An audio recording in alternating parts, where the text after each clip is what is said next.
Okay, this is a post commentary on the world record speedrun for Staying Alive. This commentary is just to provide insight on some of the tricks and give a little backstory on the game. Now, this game was made by my good friend Nunikin TV when he was a kid, and he told me that this game was heavily inspired by the Impossible game, that little indie game where you're jumping over spikes and stuff. And he said that he really wanted to emulate the hard gameplay because he played that game so much as a kid. Like, he says he's beaten each level at least 30 times, which I don't know if I believe that, but he says one time he got so into the game that he was drinking like a little vanilla latte from Starbucks while playing it, and a cockroach, it crawled right into the drink and he didn't notice. And he took a swig and got a mouthful of cockroach. And yeah, I guess the reason for the Bee Gees music in the background, Stayin' Alive, is because he wanted to match the cool music of the Impossible game. And Nunikin once told me that he thinks the definition of cool was the Gibb brothers, the trio who made up the Bee Gees originally. He says they're the coolest people on the planet. He called me once because his dog, it like ripped his Bee Gees poster and he was seething. Like he was almost in tears.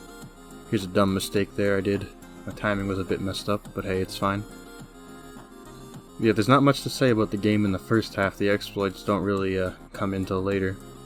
This level I find just tedious, honestly. I don't know what he was thinking with this one.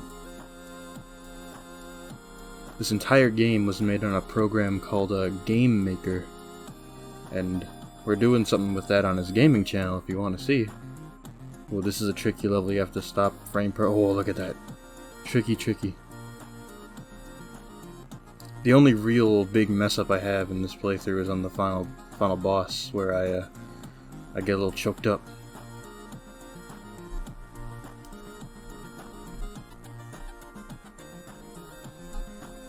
The collision on these red pillars, it's only on the top for some reason. You can touch the sides all you want and you'll be fine. I don't know what he was doing there. And speaking of collision, when a red box and a green box are in the same place, you'll just touch the green instead of the red, so you don't have to worry about that. Looking back on this playthrough, I think a death warp down to that red thing would be much faster now, but, you know, new strats is coming up every day. When you touch the blinking block, it doesn't change your character, it just starts a new level in that position. You'll see that coming up in a second. If you watch those blocks, they reset whenever you touch that glowing block, so all you have to do here is just hold right, and boom, there you go. Okay, here's the exploit. This trick is called collision skip, and it's called that because Nunikin skipped adding collision to those purple boxes. I mean, he was a very busy kid, you know. He didn't have time to do all that hard programming.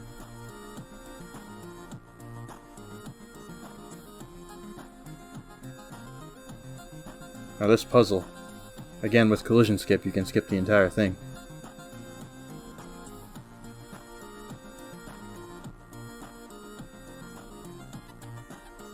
Okay, here comes the final boss. Now, I was under the impression that holding right was the strat to win this level, but that didn't work out for me.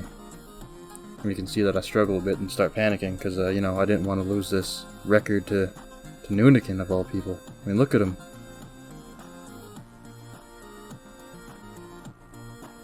So if I didn't hesitate there, I think I would have had it faster.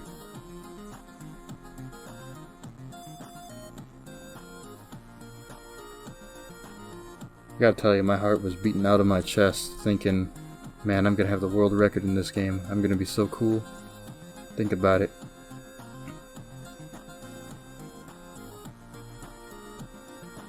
This is the only object in the game that moves diagonally. I wonder if that was a trick he learned at the end of programming, or he was just keeping it in his back pocket. See, a lot of deaths on this stage. But finally...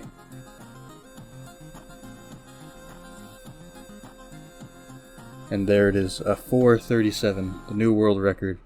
And if you want to know what that little prize at the end is, well, you gotta play the game yourself. Thanks for watching.